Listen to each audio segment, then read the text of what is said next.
श्री राधे, जय श्री कृष्ण। जीवन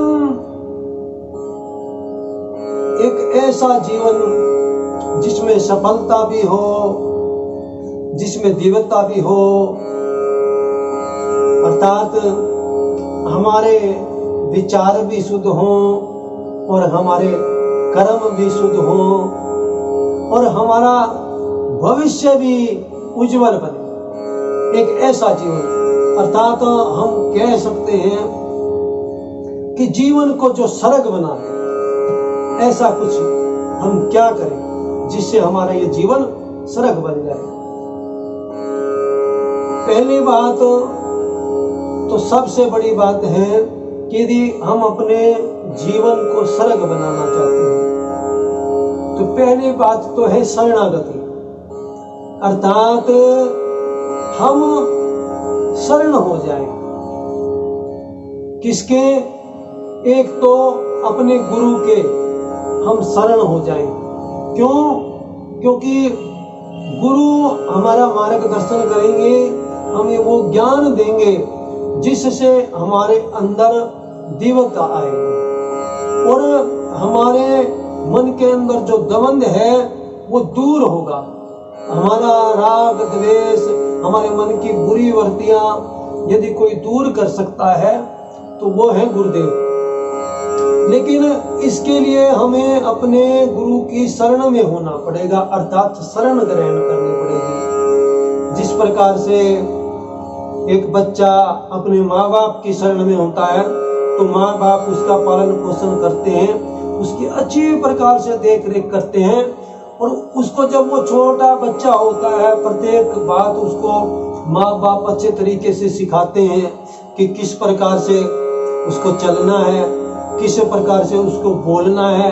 माँ बाप उसको सिखाते हैं किस प्रकार से उसको कपड़े पहनने हैं। क्यों?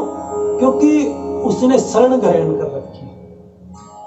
हम जब किसी अपने बड़े के सामने झुक जाते हैं, अर्थात उसके सामने हाथ जोड़ करके उसकी शरण ग्रहण कर लेते हैं, तो उसकी कृपा उसी अक्षण हमारे ऊपर आ जाती है। सर्वप्रथम तो जैसे हम अपने माता पिता का सम्मान करें, अर्थात माता पिता की शरण में हो जाएं। हमें अपने माता पिता को नमस्कार करते हुए, उनके सामने झुकते हुए कोई संकोच नहीं होना चाहिए। यदि हमें संकोच हो रहा है तो वास्तव में ये समझिए कि वो मन के अंदर एक बुरी वृत्ति है जिसके कारण से हम अपने माता पिता के सामने झुकने में संकोच करते हैं।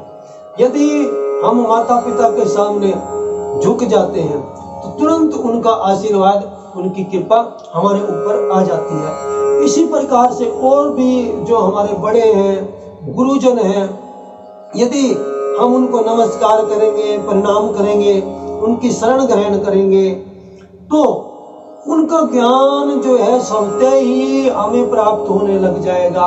उनकी संगत के द्वारा, उनके आशीर्वाद के द्वारा। शरणागति से तो कृपा उसी अक्षण कृपा आनी शुरू हो जाती है, लेकिन शरणागति ग्रहण तो हमें ही करनी पड़ेगी। तो शरणागति ग्रहण करने में हमें किसी प्रकार की लज्जा नहीं करनी चाहिए, किसी प्रकार का संकोच नहीं करना चाहिए। जिससे भी हम अपने बड़े से, गुरु से चाहते हैं कि उनका आशीर्वाद, उनकी कृपा हमें प्राप्त हो, तो हमें तुरंत उनकी शरण में चला जाना चाहिए और उनको जो है नमस्कार करना चाहिए, प्रणाम करना चाहिए। जैसे गीता में कहा भी है, देव दीज गुरु प्राज्ञ पूजनम शोच मार्जवम ब्रह्मचर्यम अहिंसा च शारीरम तो पूछते, अर्थात देवताओं का, द्विज का, देव द्विज गुरु, गुरुओं का, प्राज्ञ ज्ञानवान का प्राज्ञ पूजनम, पूजन करना चाहिए।